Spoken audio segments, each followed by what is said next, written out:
A point on the road. Welcome back to Where the Saints Talk with myself, Luke, and alongside me today we have got Elliot, Nick, and Joe talking all things Southampton. So, Elliot, point on the road against a fellow promotion favourite. Right result in the end? I think so, based on the balance of play. I think there are some moments in the game where we rode our luck, like when Schmodix hit the post. But yeah, I think a point is a fair result in the end, based on the balance of play. I was just looking at the stats, and yeah, it was a very even game. So I don't think we can have any complaints about that performance or the result. Yeah. Joe, would you have took that before the game? Would you have taken a point? Well, I say that, but in a separate chat that I've got with Elliot, I did say that Southampton would win 3-1, so that kind of came back to bite me on the arse. But yeah, given the way the game went, I'm very happy with the point. Really happy. Nick, what about you? What do you think? Was you happy with a point before the road? Same as Joe and Elliot. I think if you would offer me a point before the game, easily would have snapped it up, especially when team sheet came out and no Damian Downs, no Ross Stewart. Once again, we have to play Adam Armstrong up the middle, which is not really his natural position. I think Kieran McKenna said it in the post game. Ipswich probably did enough to win, but a point I think was a fair result. Both sides had moments where they were on top, so I think both sides can take away something. Yeah, I think Southampton had a very strong first half. Obviously, I know they conceded the goal early on, but after that goal came in, I don't think Ipswich really had control of the game at all in the first half. I think once Southampton got on their foot on the ball, and I think you got some players in there like Downs, Elliot. I think there's been rumours of him leaving, staying. Are you a Downs in? Are you someone who'd like him in there in the middle of the park? I do. I said to Joe the other day that I think Downs and Charles are probably two of the best midfielders in this league. Downs was one of our best players in the last championship season. He's a big part of the reason why we were promoted. In fact, if you look at all the games that he missed, we dropped loads of points.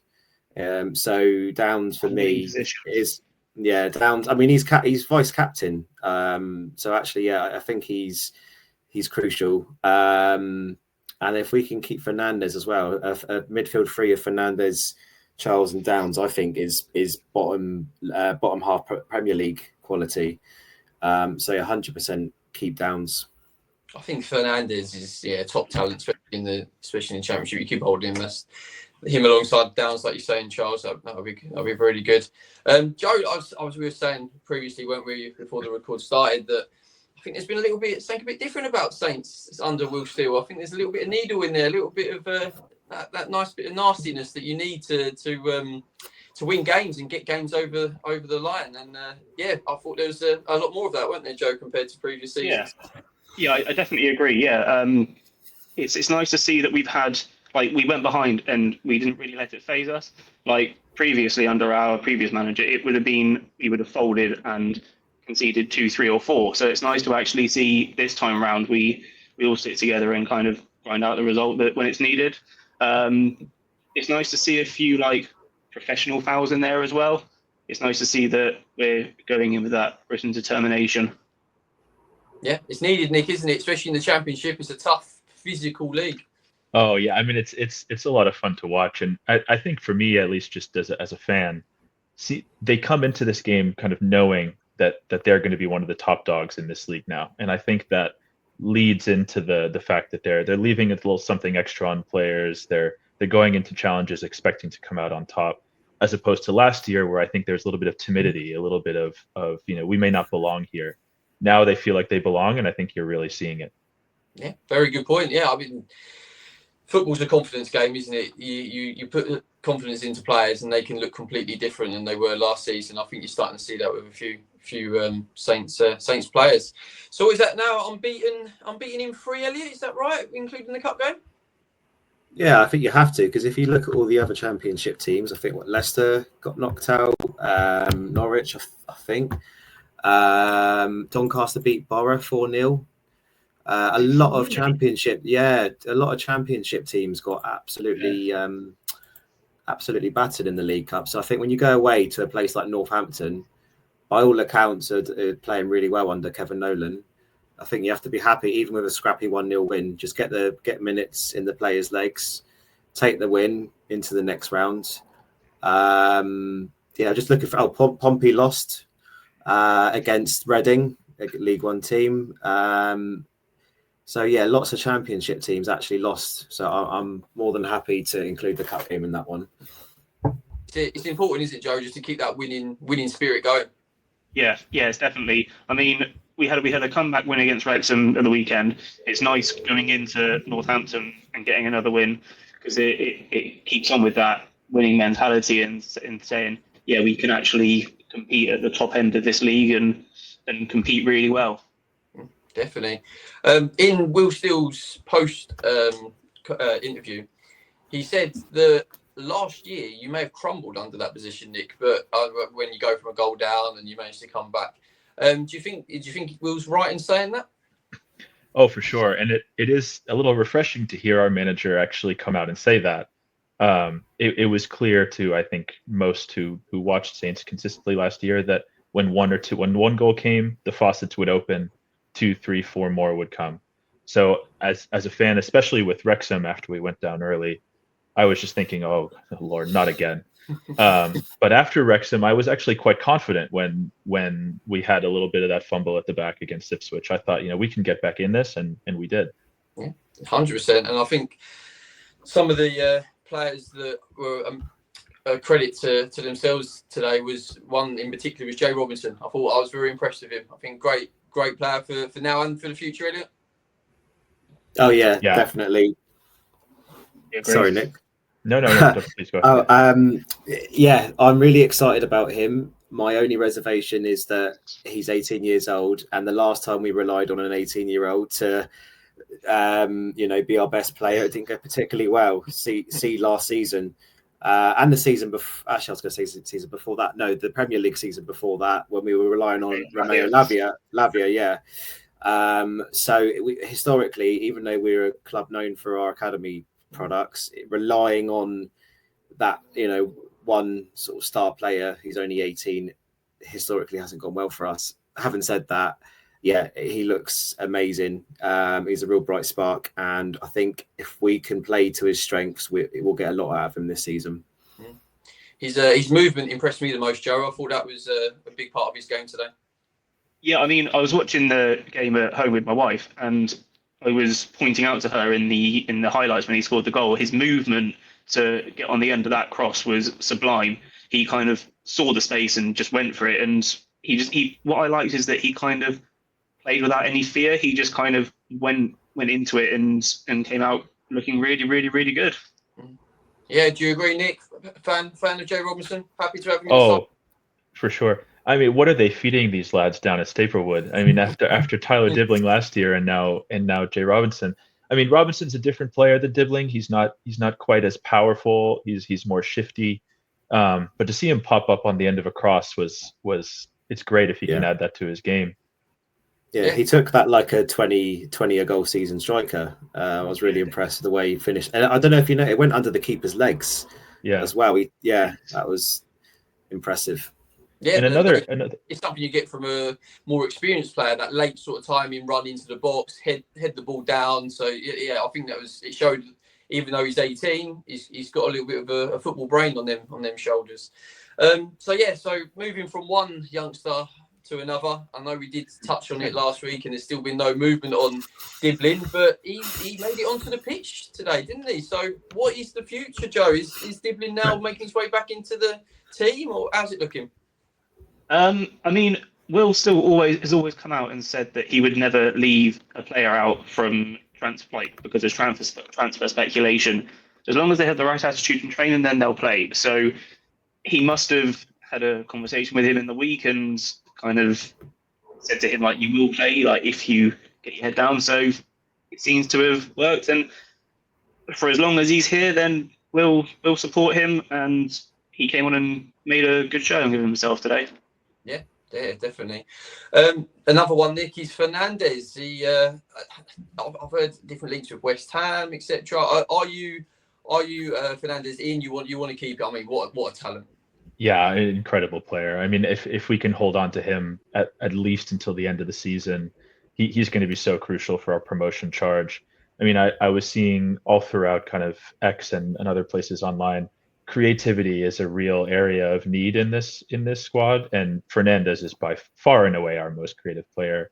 He can play higher up the pitch as did today. We saw a bit of him alongside Downs last season where he did quite well. Such a great player. I mean, it's not a coincidence that all the top clubs are lining up to pay for him. It's just a matter of will they meet Saints' evaluation of him or not. So obviously that's two players. Obviously, you'd probably like to keep the club. What about who are you looking to get? You've got quite a big squad, Elliot, haven't you? Where it's against that end part of the window. Who are you thinking will be trimmed down, if you like? Who will be let go, either on loan or a permanent? That's a good question. I'm struggling to think actually. Because who did we have on the bench today? Just having a look at the lineup now. Diaz, Ben Brereton Diaz. If we could replace him, that would be nice. But no one really screams out to me, because I think the squad as it is okay. I think we just need to bring in a couple of creative players, wingers, because that's the reason Will Still's been playing this five at the back, because he doesn't believe, and rightly so, that we have the wingers to play his preferred 4-2-3-1. So I think it's not necessarily a case of getting rid. It's more bringing in a couple of reinforcements and backups. But yeah, I wouldn't like to see Ben Brereton Diaz here at the end of the window. That's for sure. But yeah, and to be fair, if we could get a decent fee for Fernandez and Diblin, I wouldn't say no to that. Championship teams need all the money they can get, and if we could reinvest that for players who actually want to be here, then brilliant. Yeah, that's very key, isn't it? I mean, it's all good having this talent, but you want players at your club that actually want to play for your club. I think that's, especially from a fan's point of view, that's kind of what we want to see, don't we, out on the pitch.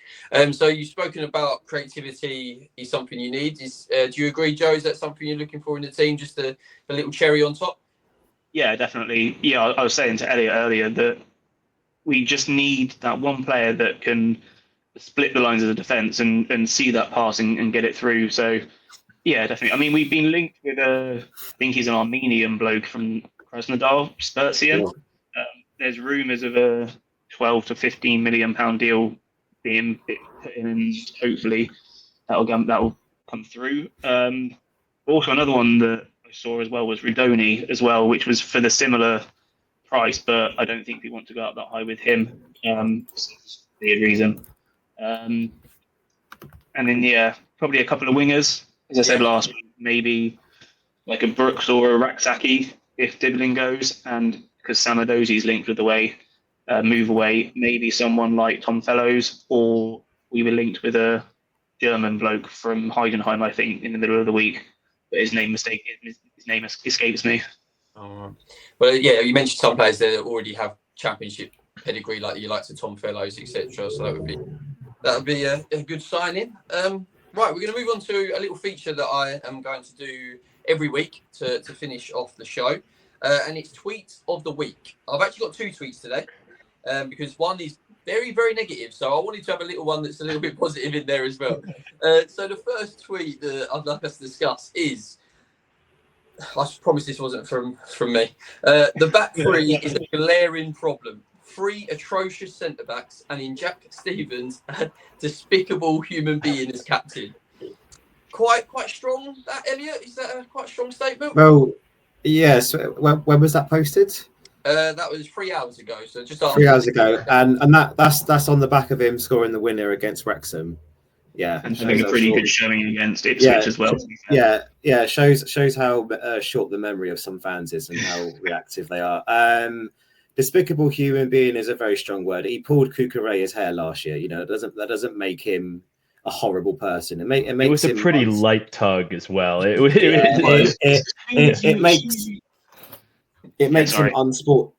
makes him unsportsmanlike at worst, but he's not a despicable human. But that's just pathetic.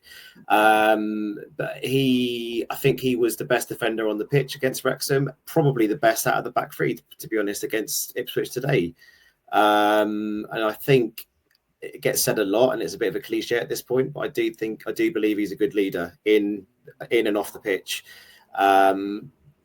Having said that, I do agree that the centre-back position needs to be looked at because it's been very shaky. We were lucky not to have conceded one or two more today.